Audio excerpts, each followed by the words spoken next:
Hi, I'm Weston. I love talking about the Astros, and I'm here to talk about game 130 of the regular season, where the Astros win 4-2 over the Texas Rangers, and Framber Valdez has had 22 consecutive quality starts. I will be praising Framber Valdez in due time, but we have a lot of stuff to talk about before we even talk about the game, because we have Verlander news and a lot of call-ups and a couple of send-downs. Just one send-down, actually. Anyway, so, the Verlander news. It's good and it's bad.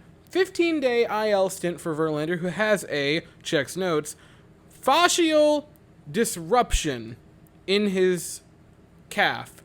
Doctor, what does that mean? It means he's injured. Cool, thank you. And, I think we dodged a bullet. He said we dodged a bullet.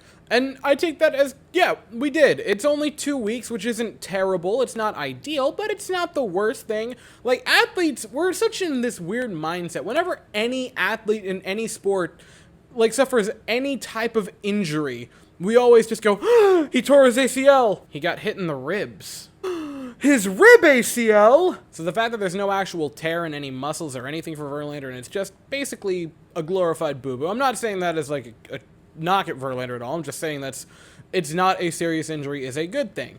And not a good thing, but hey, at least there's a positive of Verlander going down. If you want to have a bright side, a silver lining to anything, we get to see Hunter Brown coming up. He is the call-up, more or less, to replace Verlander. Technically, it's not going to happen until September 2nd, but Verlander wouldn't have had a start between then and September 2nd or September 1st, whenever the rosters expand. So it's more or less Hunter Brown's coming up to temporarily take the spot for Verlander. And Hunter Brown, who's had a very good season this year in AAA for our minor league affiliate.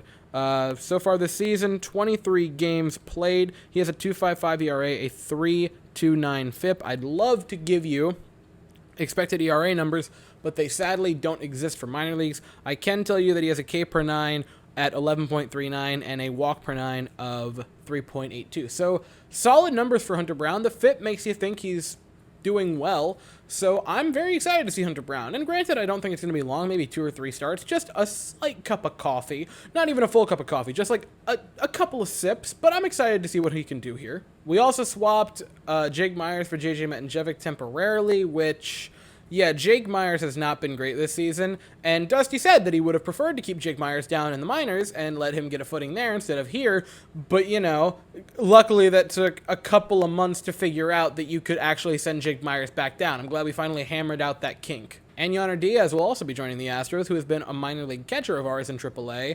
Remember when Corey Lee was a thing? That was a neat 3 days. Yainer has split time this season between AA and AAA. In 23 AA games, he has a 121 WRC+, and in 23 AAA games, he has a 121 WRC+, which I think is funny. He also has 48 ribbies in both, which is really funny to me. Now, you might remember he was the other part of the Miles Straw trade where we got Phil Maton and Yainer Diaz, so if he can maybe show some hope, maybe you go into next season with Yainer as either a backup or, depending on if he does something absolutely ridiculous in the back, like the last fifth of the season and maybe has a great spring. I don't know, it would take a lot, but I could definitely see him being the backup going into the next season. Really, Yainer is one of the players who I am most high on for our prospect pool because, yeah, the 121 WRC+ this season in both AA and AAA, those are such solid numbers for a catcher. Those are good, you see that and you're happy. But I would like to remind everyone, because it isn't too far in the past, that in 2021, when he was promoted to the A+ affiliate for the Astros after being traded for, in 22 games with the Astros minor league team, he hit 11 home runs in 22 games, batted .396, OBP'd .438 for a .213 WRC+. And that's pretty recent in the mirror, so I'm very excited to see him up with the ball club. Now with all of that out of the way, we can almost start talking about the game, but before that, I want to ask the question, why were we wearing our blue home alternates? It is not a Sunday, we are not at home, I feel like I'm in the Twilight Zone. So here's the reason we were wearing the blue jerseys, was Framber basically just said, I like this shirt, can I wear it? And Dusty said, okay. And they're my favorite too, so I totally get it. So we'll start with the offense because there isn't too much to knock out, and then we'll move on to praising Framber Valdez, which for this game is very deserved. Starting with the offense, first inning, Jose Altuve lead off double, Pena singles to put him in third, and Alex Bregman with the sac fly to send Altuve home. Bregman did not have a base hit tonight, but was on base twice and had an RBI because Bregman. The Astros would score a pair in the third inning, Jose Altuve with a home run. Altuve loves to hit against the Texas Rangers. He just loves to hit in general. And basically since the start of 2017, he just loves to hit home runs, which honestly is something that just seems so foreign to me. Because I felt like looking it up, Altuve's home run pace for 162 games from 11 to 16 was 12, and from 17 through 22 is 28.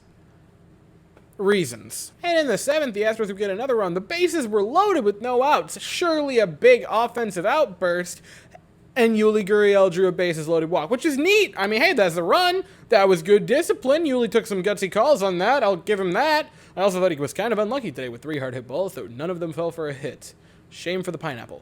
But, you know, more than one with the bases loaded and no outs would have been ideal. The Astros found a way to win this game while going 2 for 8 with runners in scoring position, which feels pretty on brand. Speaking of on brand, Framber Valdez, 22nd consecutive quality start. I've said my piece about quality starts. I don't love them as a statistic, but this was a really good game for Framber Valdez. He made 2 mistakes this evening. Both of them, unfortunately, were for home runs.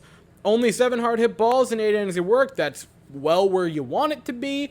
8 strikeouts, that's pretty darn solid. No walks, that's really solid. Especially with an Angel Hernandez zone, the fact that, like, that was the most shocking to me. Side note, one of my favorite parts of the broadcast was listening to Jeff Blum do his very best to understand the mind of Angel Hernandez, which is a losing battle. Now, I don't have kids, but I do have a niece and nephew, so I'm well versed in toddlers.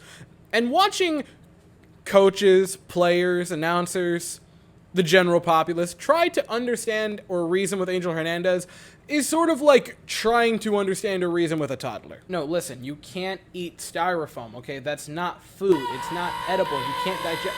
It's really bad for you. It might be even... Having just ate a piece of styrofoam and screamed into a mic for a couple of seconds, I'd like to remind everyone that A, I work for a school, B, I got brought back for a second year, and C, have sent this channel to the dean. I don't know how I have a job. But Framber Valdez was absolutely phenomenal tonight. He was in control from the second the game started. He looked great.